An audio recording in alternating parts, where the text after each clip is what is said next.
Hello, everyone, and welcome to the third webinar in our Facebook's Classtime community for educators. I apologize for the delay. We had a bit of a technical issue with the Chrome browser. Now we're running through Firefox, everything smoothly, so thanks for your patience. I'll hop right into it to save and respect your time.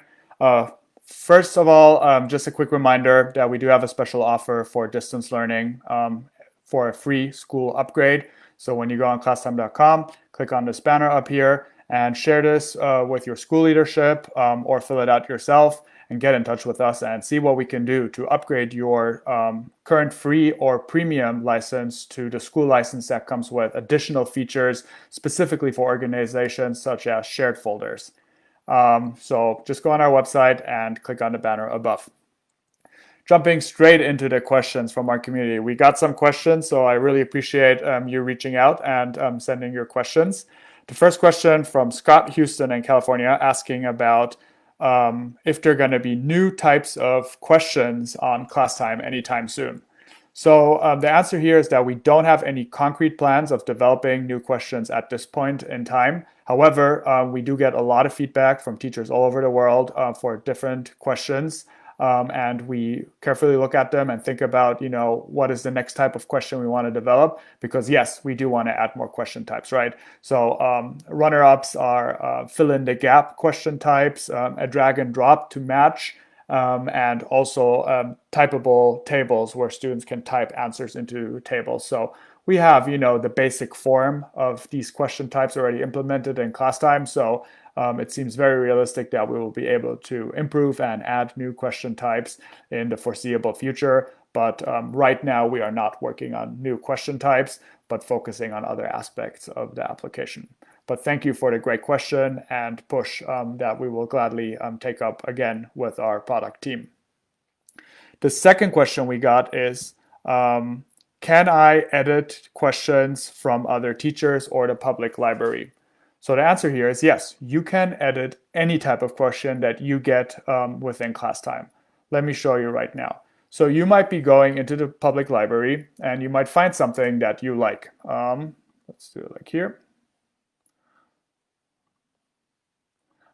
Let's say space, it's one of my favorites. You see these questions right now, that's a preview. You can't edit that, but you can add it to your library for free. Then you can go to your library once you've added all the ones you want, and you can look for your new question set, which is here, space. And just as any other question, you can freely edit them, right? So you can still delete them as you want. You can click on them to change the question, all the content, even the image. So it's completely up to you. You can use any type of questions you find as a blueprint. If other teachers, let me move this over here, share this question set with you, right, and you get a question set from another teacher, you can edit it. So it's absolutely flexible and completely up to you what exactly and how you want to ask it in a session. The next question we got was, can I edit my questions during a session? So the short answer is no. You cannot edit a question once you've started a session. Think of a session as a snapshot of your question set at that point in time. So whatever I do here now, when I click on Start a New Session and it generates a new code, as it does here, these 6 questions are fixed, and the content, the questions, the details within those questions are also fixed. You cannot edit that. If you make a mistake, you can go back, look for that question set again, do your edits, right? Make your edits, and then start a new session and generate a new code as you see here to change it. If you made a mistake and your students have already answered and it's important to you to make sure that the grading is correct, the only thing you can do today is to click on export, then export an Excel report where you can then manually update the points per question and make sure that everyone has the same results. Or alternatively, if you find it quick enough, you can just deactivate a single question The test will be a bit shorter, but at least there will not be a faulty question in the editor in the session. But one question or one idea to avoid this is to preview your session as a student. So people ask us, how can I see what my students will see in the session? So there are several ways to do this.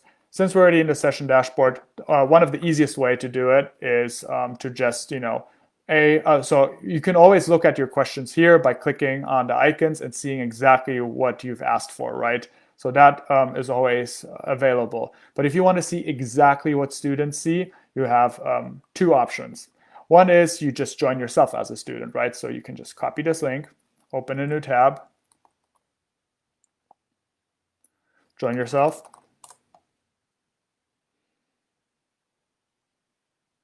and just preview all questions by yourself. So you can run through them, right? You can see how it feels.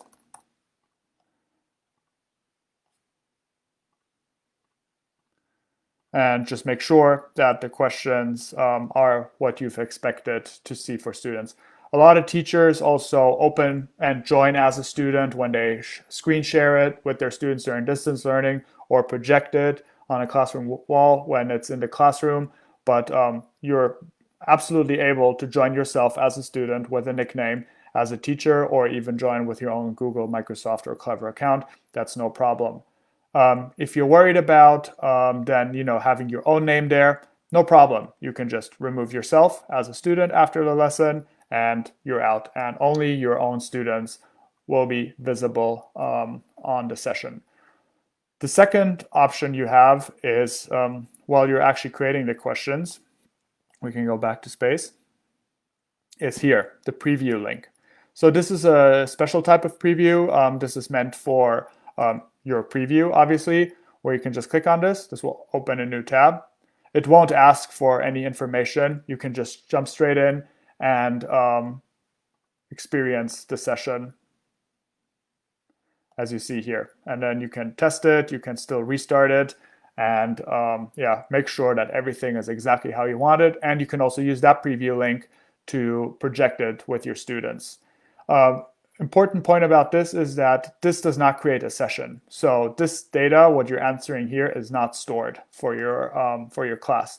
So you can create as many previews as you want. You can play around. This data is not going to be stored, which some teachers use as an advantage for self-practice. So if you don't care about really tracking students' performance, you can actually open this share link and you can send this link to them that it generates. Well, I'm logged in now, but if I logged out, you can then, let me do this here. You can send this link to your students and they can self-practice as many times as they want. They can restart, they can practice, and that data does not require you to create a new session. So for self-practice, this is pretty ideal for students as well. At the end of it, they can even download a PDF of their results, so they can even keep it and look at it themselves. But again, this will not create a new session for you, and you will not be able to see what students have worked on if you use the preview link. Great. The next question was, can students join anonymously? Yes, pretty easy actually. Once you start a session, you share the code, and you want to make sure that the setting isn't activated, which forces students to use Google, Microsoft, or Clever authentication. But if they are allowed to enter nicknames, you can do that absolutely anonymously, right? No one forces them to enter their real name. You can encourage them to enter, a number or any pseudonym, and make sure that they don't feel anxious, or they know it's just a practice run. So completely up to you. So I can call myself Apple and join, no problem, right? Then I'll be Apple in the session, and that is completely anonymous. Also, some schools have very conservative data privacy requirements for students. This is a great way to still use Classtime. Just make sure students don't enter their real names, and there's absolutely no personal identifiable information that is being transferred. Next question is, how many students can join at the same time? Yeah. So this depends on your subscription plan.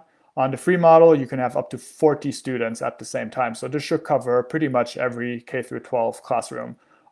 So 40 is the limit for free. And if you need more, up to 300, that's when you can upgrade to premium. So bigger events or professors at universities with bigger audience, that is then the case where you could then support up to 300 people with premium. And anything beyond that would be something where we would appreciate it if you could reach out to us at support@classtime.com, and we can make sure that it runs smoothly, even with more participants. And the final question we have is, yes, can we assign students to do a session on their own? So this goes a bit in the direction of the preview I just showed.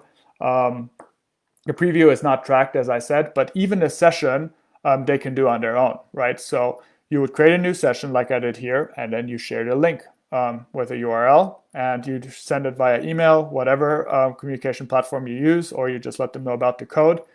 You as an educator, you do not have to be logged in or have the session open to have students work on these assignments, right? So you can set it up as I did now, share the code, and then I can log out and leave and do whatever I want. And when I come back, log in and go back into my sessions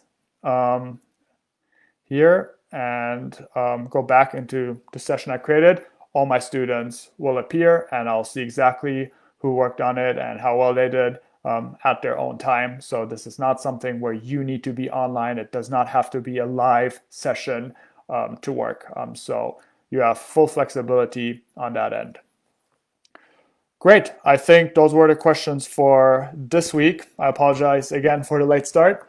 And remind you again that if you are interested in a free upgrade for school licenses, please send in your application through this link.